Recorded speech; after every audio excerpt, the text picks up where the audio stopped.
Alright, so I'm going to show how to open up and disassemble this Dell Inspiron model 3595, or the more broad model is Inspiron 15-3000. Alright, so first what you're going to want to do, flip it over, and we're going to take all the screws out from the bottom using a PH1 or JIS1 screwdriver. Alright, just undo all these screws. I believe the three in the back here, they actually stay in place. They don't come out from the casing. So just undo the screws, but you don't have to take them out. Alright, and then all these other screws we do want to keep in order because they can be different size, shapes, and lengths. You don't want to get them mixed up, or you can end up damaging the computer if you put them back in the wrong spot. Alright, so just put them in the layout that you take them out for the easiest way. I like to put them with the flat side down on my desk like this, and then just put them in the layout that I pull them out. So that way when I go to put the screws back in, there's no confusion about where they came from. Alright, this screw is the shortest. Usually on these models they reuse the design that used to have a CD drive, so that's why they have this smaller screw here. Normally that would hold the CD drive in place, or the optical drive. Alright, so once you got all these screws out, so there's 3 at the back, 4 along here, and then 4 more, or 3 more down at the front. Alright, once you get all those screws out, what you want to do is open it up slightly. Here you'll see there's a gap here between the palm rest and the bottom cover. So what I do is I get my fingernails in there. You can use pry tools, but I like to use my fingernails, and then what I do is I pull with my fingers and then push with my thumbs, and the cover just pops out like that. Okay, and you just go around the whole computer. Alright, going around the sides as well, just like this. Alright, okay, once you get the front and the 2 sides out, the cover will mostly come up. You might have to go at the back a tiny bit here, and then we'll kind of just wiggle this as we kind of pull it up. So just like this, okay? So you kind of wiggle the case as you kind of pull up on it. And go to the other side, same thing. All right, and you kind of just wiggle it as you kind of pull it up. Come on, last clip. There's one more clip holding here. So that one's stuck pretty strong. Oh, there we go. Okay, so then the cover just comes out just like that. All right, so we're going to be upgrading the RAM on here. I believe I already went over this model with another one. There's only 1 slot for RAM. So what we're going to do is just pull these 2 tabs to the side. Make sure your computer was off before you do this. The original RAM here is PC4 2666V. It's a 4 gig stick. Since there's only 1 slot, then you'll have to upgrade with a larger one slot.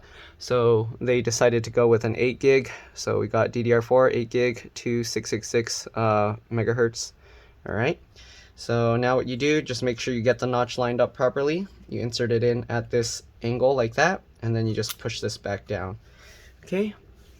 So here you can see they're using a M.2 PCIe NVMe SSD here. So if you want to remove that, let me see if I can show this. So there's 2 screws holding this in place. There's one here, and then there's another screw here on the side. All right. That screw's kind of stuck, or maybe it's designed to be staying in there. Okay, once you get those 2 screws out, you want to move this over to the side this way, because this metal piece is latched down with a piece of plastic. Then the thing will pop up like this, and then you can pull the SSD out. So this SSD, as you can see, this screw actually stays in there, but there's a screw here, which is this looks to be a PH0 or JIS0 screw. Okay, and it looks like if you were to put a larger SSD, you don't want to use this metal bracket. Let's see here, insert SSD lock. Yeah, because these metal pieces here, the metal feet, they stick out pretty far. So if you try and put this on a longer SSD or M.2 SSD, you will actually damage it with this metal bracket. So if you put the larger size SSD, you just need the 1 screw from down here to hold that in place. Okay. Alright, so now we're going to put this SSD back in.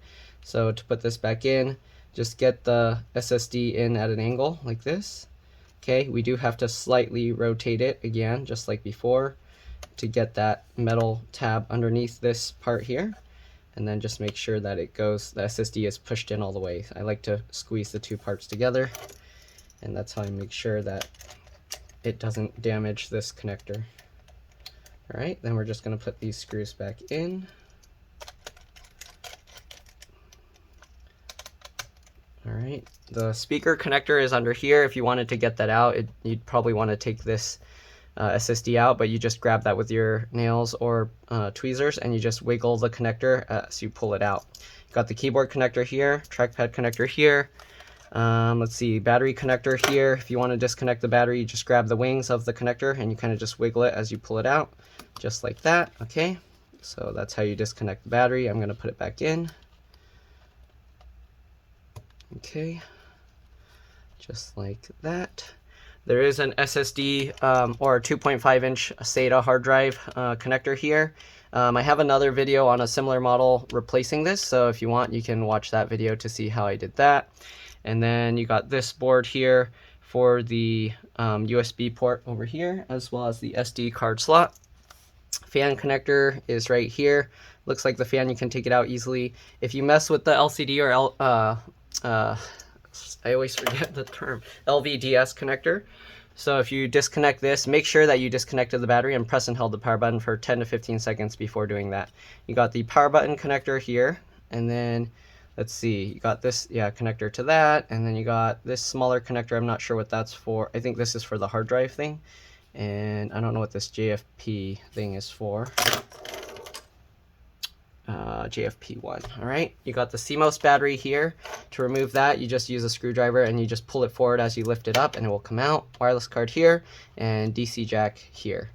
All right, that's pretty much all there is to this. If you want to replace the DC jack, you do have to take the hinge screws out and then open the hinge up slightly. But yeah, other than that, that's pretty much all there is to this. So I'm gonna put back the cover. Very simple. You do want to test this before you completely put it all back together, because if you put a different stick of RAM, sometimes the computer might not like it. So what I'm going to do is I'm going to tighten down these screws, okay, just the back screws. And then we're going to power it on and make sure it turns on. If it turns on, then we're good to go. All right, so we got all those screws in. Let's flip this over. I'm not going to clip back the rest of it. Open it carefully because we didn't snap everything else in. Then just power it on.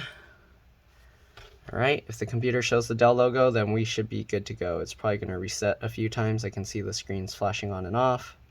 And there we go, the Dell screen's on. So here it says, warning, memory was changed. Yep, that's fine. So if you want, you can go in the BIOS setup and you can check to see that the RAM, let's see, where is it here? Memory. So here, now you can see the RAM is 8,192 megabytes. So that's good. And yep, we're good to go. So again, now we're gonna just turn this off, and then we're gonna clip all these parts back together, just like this. All right. Make sure all the clips are in. There we go. Close it up. And then we'll put back the rest of the screws. Other than that, that's pretty much all there is to this. Hopefully this video helped you guys. If it did, please like and subscribe, help others find my videos. Thank you for watching. You're welcome to stay while I put the rest of the screws back in. That's all there is to this. All right.